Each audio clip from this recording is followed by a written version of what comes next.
இம்முறை ஜனாதிபதி தேர்தலில் தபால் மூலமான வாக்களிப்பினை இதுவரை செலுத்தாதவர்களுக்கு இன்றும் நாளையும் வாக்கினை செலுத்துவதற்கு சந்தர்ப்பம் ஏற்படுத்தி கொடுக்கப்பட்டுள்ளது. இதற்கமைய காலை 8:30 மணி முதல் மாலை 4:30 மணி வரை தத்தமது மாவட்ட செயலக அலுவலகங்களில் இந்த வாக்களிப்பினை செலுத்த முடியும் என தெரிவிக்கப்பட்டுள்ளது. இதற்கு முன்னர் 4 மற்றும் 5ஆம் 6ஆம் திகதிகளில் அவரவர் பணிபுரியும் அரசு நிறுவனங்களில் அமைக்கப்பட்டிருந்த தபால் மூல வாக்கெடுப்பு நிலையங்களில் வாக்களிப்பு செய்வதற்கு சந்தர்ப்பம் ஏற்படுத்தி கொடுக்கப்பட்டிருந்தது.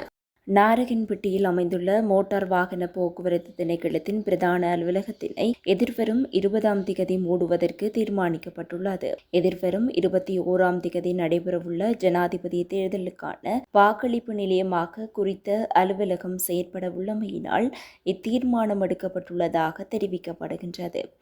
இதன்படி தேர்தல் நடவடிக்கைகளை இடையூறின்றி நடாத்துவதற்கு ஏதுவாக எதிர்வரும் 20ஆம் திகதி வழமையான பணிகள் மேற்கொள்ளப்பட மாட்டாது என மோட்டார் வாகன போக்குவரத்து திணைக்களம் அறிவித்துள்ளது. கைதிகளை பார்வையிடுவதற்கு இன்றைய தினம் விசேட சந்தர்ப்பம் வழங்கப்பட்டுள்ளதாக சிறைச்சாலைகள் திணைக்களம் தெரிவித்துள்ளது.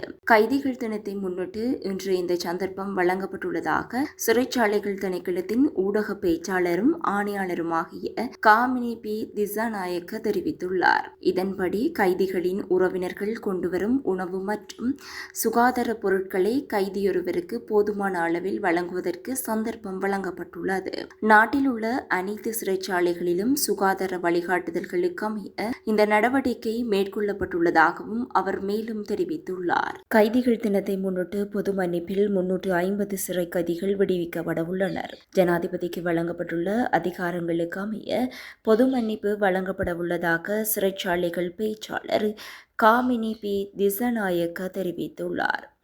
இதன்படி நாளை 12ஆம் திகதி சிறு குற்றங்களுக்கு தண்டனை அனுபவித்து வரும் 350 கைதிகள் விடுதலை செய்யப்பட உள்ளனர். எதிர்வரும் 18ஆம் திகதி நாடளாவிய ரீதியாக பணிப்புறக்கணிப்பை முன்னெடுக்க அரசு மருத்துவ அதிகாரிகள் சங்கம் தீர்மானித்துள்ளது. பதுளை பொது வைத்தியசாலையில் சேவையாற்றும் தமது சங்கத்தின் பிரதி செயலாளர் பாலித ராஜபக்ஷவிற்கு எதிராக முன்னெடுக்கப்படும் ஒழுக்காற்று நடவடிக்கையை நிறுத்த கோரி அரச மருத்துவ அதிகாரிகள் சங்கத்தினர் இந்த பணிப்புறக்கணிப்பினை முன்னெடுக்க தீர்மானித்துள்ளனர். நேற்று கூடிய அரச மருத்துவ அதிகாரிகள் சங்கத்தின் கூட்டத்தின் போது இந்த தீர்மானம் எடுக்கப்பட்டுள்ளதாக அந்த சங்கத்தின் செயலாளர் வைத்திய பிரபாத் சுகதபால தெரிவித்துள்ளார். அதே நேரம் இன்றைய தினம் முதல் நாடளாவிய ரீதியாக உள்ள சகல வைத்தியசாலைகளிலும் கருப்பு கொடி பறக்கவிட தீர்மானிக்கப்பட்டுள்ளதாகவும் அவர் குறிப்பிட்டுள்ளார். 5 புலமை பரிசில் பரீட்சையை இலக்காக கொண்ட அனைத்து மேலதிக வகுப்புகள், விரிவுரைகள் அல்லது பயிற்சி பட்டறைகள் அனைத்தும் இன்று நள்ளிரவு முதல் நிறுத்தப்பட வேண்டும் என பரீட்சைகள் திணைக்களம் அறிவித்துள்ளது. இதன்படி குறித்த தடையானது பரீட்சை முடியும் வரை அமுலில் இருக்கும் என பரீட்சைகள் திணைக்களம் தெரிவித்துள்ளது. காலி முதல் கொழும்பு வரையான கரையோர மார்க்கத்தில் தொடருந்து சேவையில் தாமதம் ஏற்பட்டுள்ளதாக தொடருந்து திணைக்களம் தெரிவித்துள்ளது.